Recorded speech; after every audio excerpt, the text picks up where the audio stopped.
ओम नमो नारायणाय। दोस्तों, आज इस वीडियो में आप सुनेंगे बृहस्पतिवार की संपूर्ण व्रत कथा। तो चलिए शुरू करते हैं। प्राचीन समय की बात है। एक बहुत ही प्रतापी और दानी राजा हुआ करता था। वह प्रत्येक गुरुवार को व्रत रखता था और पूजन करता था। उसकी पत्नी को राजा का व्रत करना और दान देना कतई अच्छा नहीं लगता था। उसकी पत्नी ना ही व्रत करती थी और ना ही किसी को एक पैसा दान में देती। राजा को भी वो ऐसा करने के लिए मना किया करती थी। एक बार राजा शिकार खेलने के लिए वन चले गए। घर पर रानी और दासी थी। उस समय गुरु बृहस्पति साधु का रूप धारण कर राजा के दरवाजे पर भिक्षा मांगने गए। साधु ने रानी से भिक्षा मांगी तो वो कहने लगी कि हे साधु महाराज, मैं इस दान और पुण्य से तंग आ गई हूँ। आप कोई ऐसा उपाय बताएं जिससे ये सारा धन नष्ट हो जाए और मैं आराम से रह सकूं। साधु रूपी बृहस्पति देव ने कहा कि हे देवी, तुम बड़ी विचित्र हो। संतान और धन से तो कभी कोई नहीं दुखी होता। अगर तुम्हारे पास अधिक है तो इसे शुभ कार्यों में लगाओ जिससे तुम्हारा उद्धार हो सके। परंतु साधु की इन बातों से रानी को कतई अच्छा नहीं लगा। उसने कहा कि मुझे ऐसे धन की आवश्यकता नहीं जिसे मैं अन्य लोगों को दान दूं तथा जिसको संभालने में मेरा सारा समय नष्ट हो जाए। इस बात पर साधु बोला कि यदि तुम्हारी ऐसी इच्छा है तो मैं तुम्हें एक ऐसा उपाय बताता हूँ जिससे तुम जो चाहती हो वैसा ही होगा। बस जैसा मैं तुम्हें बताता हूँ तुम वैसा ही करना। बृहस्पतिवार के दिन घर को गोबर से लीपना, अपने केशों को पीली मिट्टी से धोना, केशों को धोते समय स्नान करना, राजा से हजामत बनाने को कहना, भोजन में मांस मदिरा आदि खाना, कपड़ा धोबी के यहाँ धुलने डालना। इस प्रकार 7 बुधवार करने से तुम्हारा सारा धन नष्ट हो जाएगा और तुम्हारे पास कोई कार्य भी नहीं शेष बचेगा। इतना सुनकर साधु बने बृहस्पति देव वहां से अंतर्ध्यान हो गए। साधु के कहे अनुसार करते हुए रानी को केवल 3 बृहस्पतिवार ही बीते थे कि उसकी धन संपत्ति नष्ट होने लगी। भोजन के लिए परिवार तरसने लगा। एक दिन राजा रानी से बोला कि हे रानी, तुम यहीं रहो, मैं दूसरे देश को जाता हूँ। क्योंकि यहाँ पर मुझे सब लोग जानते हैं, इसलिए यहाँ पर मैं कोई भी छोटा कार्य नहीं कर सकता। ऐसा कहकर राजा परदेश चला गया। वहां वह जंगल से लकड़ियां काट कर लाता और शहर में जाकर बेच देता। इस तरह वह अपना जीवन यापन करने लगा। इधर राजा के बिना रानी दुखी रहने लगी।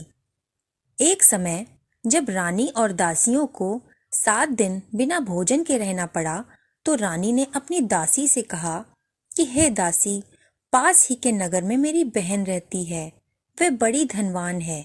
तू उसके पास जा और कुछ ले आ ताकि थोड़ा गुजर बसर हो सके। दासी रानी के कहे अनुसार अपनी बहन के पास गई। उस दिन बृहस्पतिवार था। रानी की बहन उस समय बृहस्पतिवार की कथा सुन रही थी। दासी ने रानी को अपनी रानी का संदेश दिया, लेकिन रानी की बहन ने कोई उत्तर नहीं दिया। जब दासी को रानी की बहन से कोई उत्तर नहीं मिला तो वो बहुत दुखी हुई और उसे क्रोध भी आया। दासी ने वापस आकर रानी को सारी बात बता दी। सुनकर रानी ने अपने ही भाग्य को कोसा। उधर रानी की बहन ने सोचा कि मेरी बहन की दासी आई थी, परंतु मैं उससे कुछ नहीं बोली, इससे वह बहुत दुखी हुई होगी। कथा और पूजन समाप्त होने के बाद वो अपने बहन के घर गई और कहने लगी कि बहन, जब तुम्हारी दासी मेरे घर आई थी तब मैं बृहस्पतिवार का व्रत कर रही थी। तुम्हारी दासी गई, परंतु जब मैं कथा पढ़ रही थी तब तक ना ही उठते हैं और ना ही बोलते हैं, इसीलिए मैं नहीं बोली। कहो दासी, वहां क्यों गई थी? रानी बोली, बहन, हमारे घर अनाज नहीं था ये कहते कहते रानी की आंखों में आंसू आ गए। उसने दासियों समेत भूखा रहने की बात अपने बहन को बताई। रानी की बहन बोली, बहन देखो, बृहस्पतिवार भगवान सबकी मनोकामना पूरी करते हैं। देखो शायद तुम्हारे घर में भी अनाज कहीं रखा हो। ये सुनकर दासी घर के अंदर गई तो वहां उसे एक घड़ा अनाज का भरा मिल गया। उसे देखकर उसको बड़ी हैरानी हुई, क्योंकि उसने एक एक बर्तन को देख लिया था। वो बाहर आई और उसने रानी को सब बताया। दासी कहने लगी कि हे रानी, जब हमको अन्न नहीं मिलता था तो हम व्रत ही तो करते थे, इसलिए क्यों ना इनसे व्रत की विधि और कथा पूछ ली जाए, तो हम भी व्रत किया करेंगे। दासी के कहने पर रानी ने अपनी बहन से बृहस्पतिवार व्रत के बारे में पूछा। उसकी बहन ने बताया कि बृहस्पतिवार के व्रत में चने की दाल और मुनक्का से विष्णु भगवान का केले की जड़ में पूजन करें और दीप जलाएं, पीला भोजन करें तथा कथा सुनें। इससे गुरु भगवान प्रसन्न होंगे और तुम्हारी मनोकामना भी पूरी होगी। व्रत और पूजन की विधि बताकर रानी की बहन अपने घर लौट गई। रानी और दासी दोनों ने निश्चय किया कि बृहस्पति देव भगवान का पूजन जरूर करेंगे। अगली बार जब बृहस्पतिवार आया तो उन्होंने व्रत रखा। घुड़साल में जाकर चना और गुड़ बीन लाई तथा उसकी दाल से केले की जड़ तथा विष्णु भगवान का पूजन किया। अब पीला भोजन कहाँ से आए? दोनों बहुत दुखी हुई, परंतु उन्होंने व्रत किया था, इसलिए बृहस्पति देव भगवान प्रसन्न हो गए थे। एक साधारण व्यक्ति के रूप में वे 2 थाल में पीला सुंदर कपड़ा और पीला भोजन लेकर आए। दासी को देकर वो बोले, हे दासी, ये भोजन तुम्हारे लिए है, तुम्हारी रानी के लिए है, तुम दोनों इसे ग्रहण करो। दासी भोजन और वस्त्र पाकर बहुत खुश हुई। उसने रानी को सारी बात बताई। उसके बाद वे प्रत्येक बृहस्पतिवार को गुरु भगवान का व्रत करके और पूजन करने लगी। बृहस्पति भगवान की कृपा से उनके पास धन आ गया, परंतु रानी फिर से पहले की तरह आलस्य करने लगी। तब दासी बोली कि देखो रानी, तुम पहले भी इस तरह आलस्य करती थी। तुम्हें पहले भी धन को रखने में कष्ट होता था, इस कारण सभी धन नष्ट हो गया था। अब गुरु भगवान की कृपा से धन मिला है तो फिर तुम्हें आलस्य होता है। बड़ी मुसीबतों के बाद हमने ये धन पाया है, इसलिए तुम्हें दान पुण्य करना चाहिए। अब तुम भूखे मनुष्यों को भोजन कराओ, प्याऊ लगवाओ, ब्राह्मणों को दान दो, कुआं, तालाब, बावड़ी आदि का निर्माण करवाओ, मंदिर पाठशाला बनवाकर ज्ञान दो, कुंवारी कन्याओं का विवाह कराओ, अर्थात धन को शुभ कार्यों में खर्च करो, जिससे तुम्हारे कुल का यश बढ़े और स्वर्ग प्राप्त हो तथा पितृ प्रसन्न हो। दासी की बात सुनकर रानी वैसा ही करने लगी और उसका यश फैलने लगा। एक दिन रानी और दासी आपस में विचार करने लगी कि न जाने राजा किस दशा में होंगे। उनकी कोई खोज खबर भी नहीं। उन्होंने श्रद्धा पूर्वक गुरु बृहस्पति भगवान से प्रार्थना की कि राजा जहां कहीं भी हों शीघ्र वापस आ जाएं। उधर राजा परदेश में बहुत दुखी रहने लगा। वह प्रतिदिन जंगल से लकड़ी बीन कर लाता और उसे शहर में बेचकर अपने दुखी जीवन को बड़ी कठिनता से व्यतीत कर रहा था। एक दिन दुखी हो अपनी पुरानी बातों को याद करके वो रोने लगा और उदास हो गया। उसी समय राजा के पास बृहस्पति देव साधु के वेश में आकर बोले कि हे लकड़हारे, तुम इस सुनसान जंगल में किस चिंता में बैठे हो? ये सुनकर राजा के नेत्रों में जल भर आया। साधु की वंदना कर राजा ने अपनी संपूर्ण कहानी सुनाई। महात्मा बहुत दयालु होते हैं। वे राजा से बोले कि हे राजा, तुम्हारी पत्नी ने बृहस्पति देव का निरादर किया था, जिसके कारण तुम्हारी यह दशा हुई। अब तुम किसी प्रकार की चिंता मत करो। बृहस्पति देव तुम्हें पहले से अधिक धनवान बना देंगे। देखो, तुम्हारी पत्नी ने बृहस्पतिवार का व्रत प्रारंभ कर दिया है। अब तुम भी बृहस्पतिवार का व्रत करके चने की दाल व गुड़ जल के लोटे में डालकर केले का पूजन करो। फिर कथा कहो और उसे सुनो। भगवान तुम्हारी सभी मनोकामनाओं को पूरी करेंगे। साधु की बात सुनकर राजा बोला कि हे प्रभु, लकड़ी बेचकर तो इतना पैसा भी नहीं बचता जिससे भोजन करने के उपरांत कुछ बचा सकूं। मैंने रात को स्वप्न में अपनी रानी को व्याकुल देखा था। मेरे पास कोई साधन नहीं जिससे इसका समाचार जान सकूं। फिर भी मैं बृहस्पति देव की क्या कहानी कहूं, यह भी मुझको मालूम नहीं है। साधु ने कहा कि हे राजा, मन में बृहस्पति भगवान के पूजन व्रत का निश्चय करो। वे स्वयं तुम्हारे लिए कोई राह बना देंगे। बृहस्पतिवार के लिए तुम रोजाना की तरह लकड़ियां लेकर शहर जाना। तुम्हें रोज से 2 गुना धन प्राप्त होगा, जिससे तुम भली भांति भोजन कर लोगे तथा बृहस्पतिवार की पूजा का सामान भी आ जाएगा। तो तुमने बृहस्पतिवार की कहानी के बारे में पूछा है, तो मैं तुम्हें बताता हूँ। वो इस प्रकार है। प्राचीन काल में एक बहुत ही गरीब ब्राह्मण रहता था। उसकी कोई संतान नहीं थी। वो नित्य पूजा पाठ करता। उसकी स्त्री ना स्नान करती और ना ही किसी देवता का पूजन करती थी। इस कारण ब्राह्मण देवता उससे बहुत दुखी रहते थे। भगवान की कृपा से ब्राह्मण के यहाँ एक कन्या उत्पन्न हुई। कन्या बड़ी होने लगी। प्रातः स्नान करने के बाद वो विष्णु भगवान का जप करती थी। बृहस्पतिवार का व्रत भी करने लगी। पूजा पाठ समाप्त कर पाठशाला जाती तो अपनी मुट्ठी में जो भर कर ले जाती वो पाठशाला जाने के मार्ग में डालती जाती। लौटते समय वही जौ स्वर्ण के हो जाते तो उनको बीनकर वो घर ले आती। एक दिन वे बालिका सूप में उन सोने के जौ को फटकार कर साफ कर रही थी। तभी उसकी माँ ने देख लिया और कहा कि बेटी, सोने के जौ को फटकारने के लिए सूप भी तो सोने का होना चाहिए ना। दूसरे दिन गुरुवार था। कन्या ने व्रत रखा और बृहस्पति देव से सोने का सूप देने की प्रार्थना करने लगी।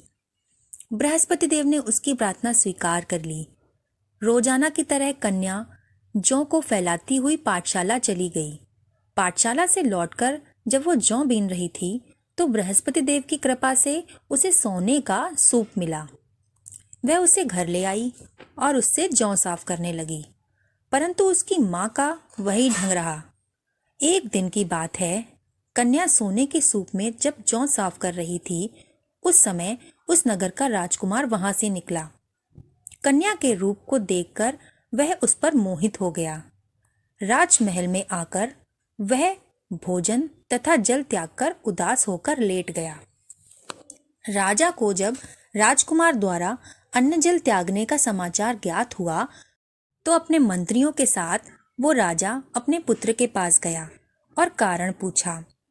राजकुमार ने राजा को उस लड़की के बारे में बताया और उसके घर का पता भी बता दिया। मंत्री लड़की के घर गया। मंत्री ने ब्राह्मण के समक्ष राजा की ओर से निवेदन किया। कुछ ही दिन बाद ब्राह्मण की कन्या का विवाह राजकुमार के साथ संपन्न हो गया। कन्या के घर जाते ही ब्राह्मण के घर में पहले की भांति गरीबी आ गई। एक दिन दुखी होकर ब्राह्मण अपनी पुत्री से मिलने गया। बेटी अपने पिता को देखकर बहुत खुश हुई। उसने अपने पिता और माँ का हालचाल पूछा। ब्राह्मण ने सभी का हाल सुनाया। कन्या ने बहुत सा धन देकर अपने पिता को विदा किया, लेकिन कुछ दिन बाद ही उसका हाल फिर से वैसा ही हो गया। ब्राह्मण फिर अपनी कन्या के यहाँ गया और सभी का हाल चाल कहा तो पुत्री बोली, हे पिताजी, आप माताजी को यहाँ ले आओ। मैं उन्हें ऐसी विधि बताऊंगी जिससे उनकी गरीबी दूर हो जाएगी। ब्राह्मण देवता अपनी स्त्री के साथ अपनी पुत्री के पास राजमहल पहुंचे तो पुत्री अपनी माँ को समझाने लगी कि माँ, तुम प्रातःकाल स्नान आदि करके विष्णु भगवान का पूजन किया करो। इससे तुम्हारी सारी दरिद्रता दूर हो जाएगी। परंतु उसकी माँ ने उसकी बात नहीं मानी और प्रातःकाल उठकर अपनी पुत्री का बचा जूठन खा लिया। उस दिन उसकी पुत्री को बहुत गुस्सा आया। उसने अपनी माँ को एक कोठरी में बंद कर दिया। प्रातः उसे स्नान करा के पूजा पाठ करवाया तो उसकी माँ की बुद्धि ठीक हो गई। इसके बाद वह नियम से पूजा पाठ करने लगी और प्रत्येक बृहस्पतिवार को व्रत रखने लगी। इस व्रत के प्रभाव से मृत्यु के बाद ही वह स्वर्ग चली गई। ब्राह्मण भी इस लोक का सुख भोगकर स्वर्ग सिधार गया।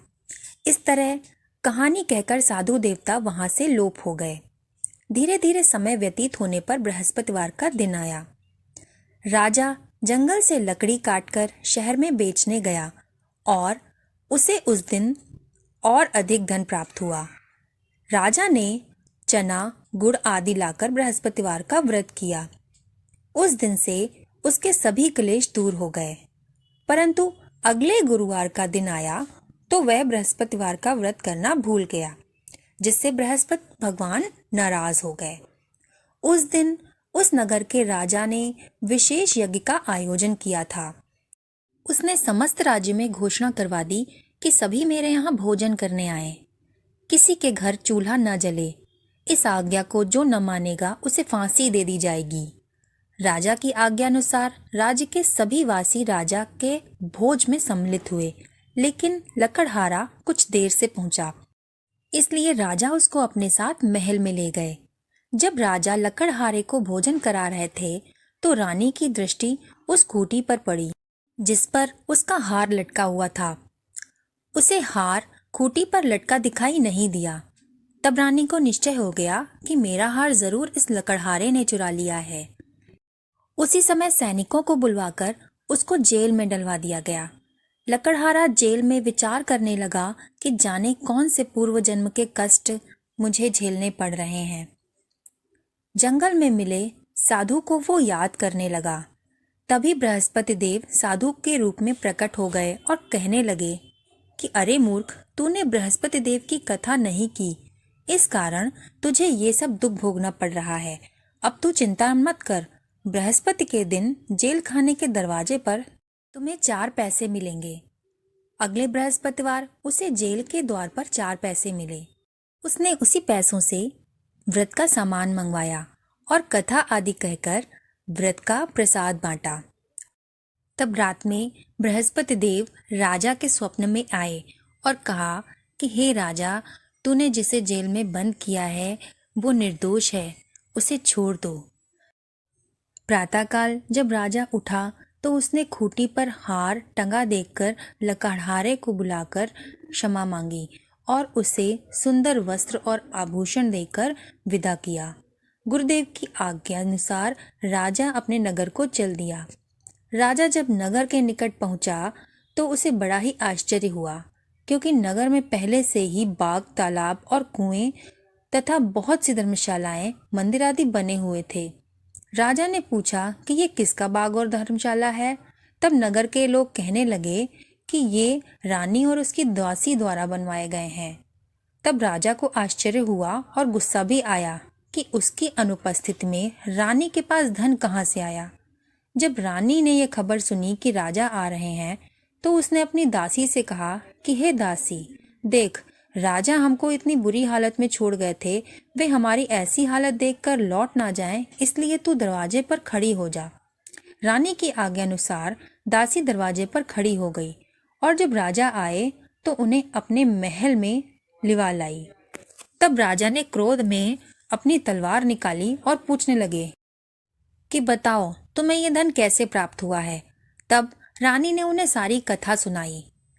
ये कथा सुनकर राजा ने निश्चय किया कि वो दोबारा दिन में 3 बार कथा कहेगा और रोज व्रत किया करेगा। अब हर समय राजा के दुपट्टे में चने की दाल बंधी रहती और दिन में 3 बार वो कथा कहता। एक रोज राजा ने विचार किया कि चलो अपनी बहन के यहाँ चलूं। इस तरह निश्चय कर राजा अपने घोड़े पे सवार होकर अपनी बहन के यहाँ चल दिया। मार्ग में उसने देखा कि एक आदमी मुर्दे को लिए जा रहे थे। उन्हें रोककर राजा कहने लगा कि भाइयों, मेरी बृहस्पतिवार की कथा सुन लो। वे बोले, लो, हमारा तो आदमी मर गया है और इनको अपनी कथा की पड़ी। परंतु कुछ आदमी बोले, अच्छा कहो, हम आपकी कथा सुनेंगे। राजा ने दाल निकाली और कथा कहनी शुरू कर दी। जब कथा आधी हुई तो मुर्दा हिलने लगा और कथा समाप्त हुई तो राम राम कह के मुर्दा खड़ा हो गया। उसको चलते चलते शाम हो गई। राजा आगे मार्ग में चला और उसको एक किसान मिला। राजा किसान से कहने लगा कि मेरी कथा सुन लो, लेकिन वो नहीं माना। राजा आगे चल पड़ा। राजा के हटते ही बैल पछाड़ खाकर गिर गए तथा किसान के पेट में जोर सा दर्द होने लगा। उसी समय किसान की पत्नी रोटी लेकर आई। जब उसने देखा तो अपने पुत्र से सबका हाल पूछा। बेटे ने सभी का हाल बता दिया। बुढ़िया दौड़ी दौड़ी उस घुड़सवार के पास पहुंची और बोली, रे तेरी कथा मैं सुनूंगी, तू अपनी कथा मेरे खेत पर ही चलकर कहना। राजा ने लौटकर बुढ़िया के खेत पर जाकर अपनी कथा कही, जिसके सुनते ही बैल खड़े हो गए और किसान के पेट का दर्द भी सही हो गया। उसके बाद राजा अपनी बहन के घर पहुंच गया। बहन ने भाई की खूब खातिरदारी की। प्रातःकाल राजा जगा तो वो देखने लगा कि सब लोग भोजन कर रहे हैं। राजा ने अपनी बहन से जब पूछा कि ऐसा कोई मनुष्य है जिसने भोजन नहीं किया हो, जो मेरी बृहस्पतिवार की कथा सुन ले, तो बहन बोली, भैया ये देश ऐसा ही है। यहाँ के लोग पहले भोजन करते हैं, बाद में अन्य काम करते हैं। फिर एक कुम्हार के घर गई जिसका लड़का बीमार था। उसे मालूम हुआ कि यहाँ 3 दिन से किसी ने भोजन नहीं किया है। रानी ने अपने भाई की कथा सुनने के लिए कुम्हार से कहा तो वो तैयार हो गया। राजा ने जाकर बृहस्पतिवार की कथा कही, जिसको सुनकर उसका लड़का ठीक हो गया। अब तो राजा की प्रशंसा होने लगी। एक दिन राजा ने अपनी बहन से कहा, बहन अब मैं अपने घर जाऊंगा, तुम भी तैयार हो जाओ। राजा की बहन ने अपनी सास से अपने भाई के साथ जाने की आज्ञा मांगी। सास बोली, चली जा, परंतु अपने लड़कों को मत ले जाना, क्योंकि तुम्हारे भाई की कोई संतान नहीं है। बहन ने कहा कि भैया मैं तो चलूंगी, परंतु कोई बालक नहीं आएगा। अपनी बहन को भी छोड़कर दुखी मन से राजा अपने नगर को लौट गया। राजा ने अपनी रानी को सारी कथा बताई और बिना भोजन किए वो शैया पे लेट गया। रानी बोली कि हे प्रभु, बृहस्पति देव ने हमें सब कुछ दिया, तो वो संतान भी अवश्य ही देंगे। उसी रात बृहस्पति देव ने राजा को स्वप्न में कहा कि हे राजा, उठ, सभी सोच त्याग दे, तेरी रानी गर्भवती है। राजा को ये जानकर बहुत खुशी हुई। 9वें महीने में रानी के गर्भ से एक सुंदर पुत्र पैदा हुआ।